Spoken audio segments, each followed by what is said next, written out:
Papua untuk semua suku bangsa yang ada di dunia ini. Karena orang Papua itu hatinya baik, jadi semua orang menerima. Sekarang sudah berada di Otsus. Sekarang Papua punya mau, masyarakat Papua mau hari ini harus duduk bicara bersama pemerintah pusat, pemerintah daerah dengan ULMPWP untuk dialog. Dialog ini banyak hal, bukan kemerdekaan saja. Mengapa Aceh itu bisa selesaikan TLC? Lalu Papua kenapa tidak? Ini masalah pentunjukan hari ini. Harus negara harus hadir menghormati kepada orang Papua karena rambutnya keriting kulit hitam bisa tinggal di negara ini yang minoritas. Kita ini dibunuh habis sedikit orang.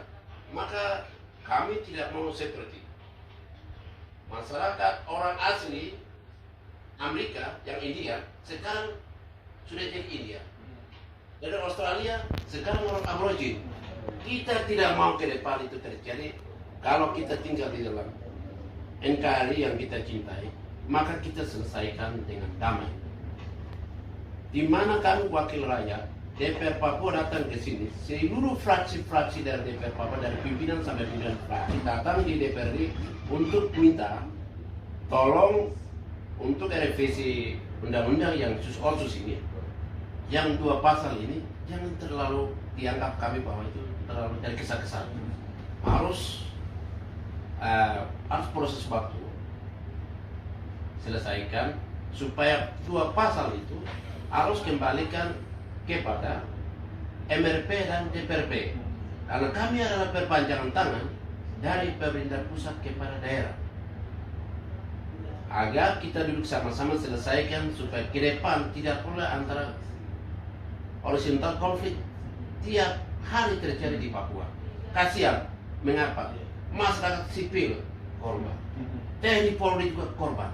Tinggal nanti Papua ini suatu saat tinggal nama atau bisa saja ibu janda saya terlalu banyak. Ya, karena sekarang Papua merdeka juga harga mati, NKRI juga harga mati. Jadi semua ini biasa paku bentrol. Salah satu win-win solusi dialog. Seperti Aceh supaya kita tenang aman. Ini harus kita tinggal. Jadi kita harap Papua hari ini tidak minta pemekaran, tidak datang dari resmi lembaga, tapi kepala suku lah apa itu tidak benar. Itu mengacaukan situasi. Akhirnya hari ini bentrok di Papua. Kita sekarang hari ini datang tim besar dari DPR Papua. Ini adalah aspirasi daripada rakyat Papua itu. Sehingga ada yang bilang kita minta pemekaran. Hari ini Papua tidak minta pemekaran. Kalau minta pemekaran jujur saya bicara dari hati nurani saya seorang Papua. Orang Papua akan harus tinggal nama pulau itu. Nanti suatu kelak orang bilang bahwa sejarah orang kulit hitam rambut keriting tinggal di pulau ini hilang. Apakah ini kita dosa? Tidak ini. Maka negara harus memilih hal ini. Apa yang kami bicara aspirasi rakyat Papua yang bicara hari ini, itulah yang akan bisa pemerintah pusat akan mendengar. Saya percaya dan yakin bahwa Menteri Dalam Negeri adalah mantan Kapolda Papua. Dan dia memang benar-benar memahami orang Papua penisiatnya apa. Kita orang Papua itu bahasanya kasar, kulitnya hitam, tapi hati ini emang seperti mutiara yang ada taruh sana. Mutiara hitam. Itu orang baik, dianggap orang tidak baik, tidak. Dan kita harus bangga di negara kita ini, yang kita cintai ini. Di dalam itu ada kulit hitam, ada. Ini berwarna bagus. Untuk itu intinya pemekaran kami tidak mau. Seperti Provinsi Papua Selatan. Bapak Ibu tahu bahwa di Kabupaten Merauke, anggota DPRD dari 40 sekian, orang Papua hanya sekarang 6 anggota DPRD. Hasil pemilu 2019-2024. Bayangkan, Kabupaten Kerong, Kabupaten Sarni, Mapi, Bovendigul, Asmat, Kabupaten Merauke, Kota Jayapura, Kabupaten Jayapura. Hari ini saya jujur katakan saya wakil rakyat di DPRD di Senayan ini bahwa Kita hari ini orang Papua mengurus KTP di Jawa, di Jogja, susah. Susah ampun. Sudah terekomendasi, sudah izinnya, udah susah. Masuk ke Papua, sudah tiba di bandara, KTP sudah ada, tempat kerja sudah ada, tanah ada. Lalu kita orang Papua ini mau bikin apa? Ini Tuhan kasih kami untuk negeri yang kita bisa jaga sama-sama.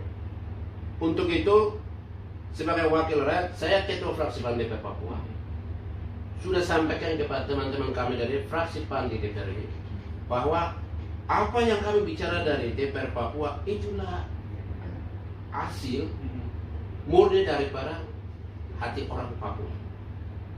Jadi intinya dari semua ini harus Papua dengan Jakarta dialog supaya seperti Aceh selesai persoalannya. Kedua, pemekaran kami tolak. Ya. Ketiga, 2 pasal itu kembalikan kepada MRP dan DPRP selesai. Sekarang Jakarta mau teman-teman dari sini, terus kita ini perpanjangan tangan dari pemerintah pusat ke daerah. Seolah-olah kita ini tidak ada apa-apa. Jakarta mengambil keputusan, Papua masalah di atas masalah, konflik terjadi, kita pusing. Salah satu kemarin rasis di Surabaya. Itu masalahnya besar. Tapi begitu kami DPR Papua turun, aman, selesaikan. Tapi kalau masuk dari luar Papua, itu kamu siapa, saya siapa ini? Paku Pendrok itu terjadi. Untuk itu kepada pemerintah pusat, dan hari ini mendengar, saya ketua fraksi PAN DPR Papua, mendengar Menteri Dalam Negeri adalah mantan Kapolda Papua yang tahu si hati orang Papua. Saya harap Pak Menteri tolong 2 pasal itu kembalikan kepada MRP dan DPRP supaya Papua aman, Indonesia aman.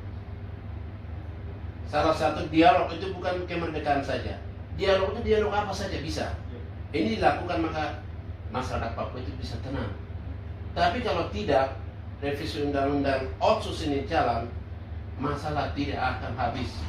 Saya yakin tidak akan, nanti kita pusing.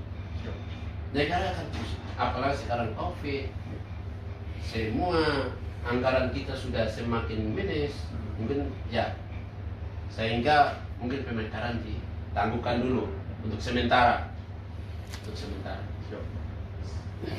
Ya, nama saya Sinut Busuk, Ketua Fraksi PAN DPR Papua. Selamat sore, terima kasih banyak.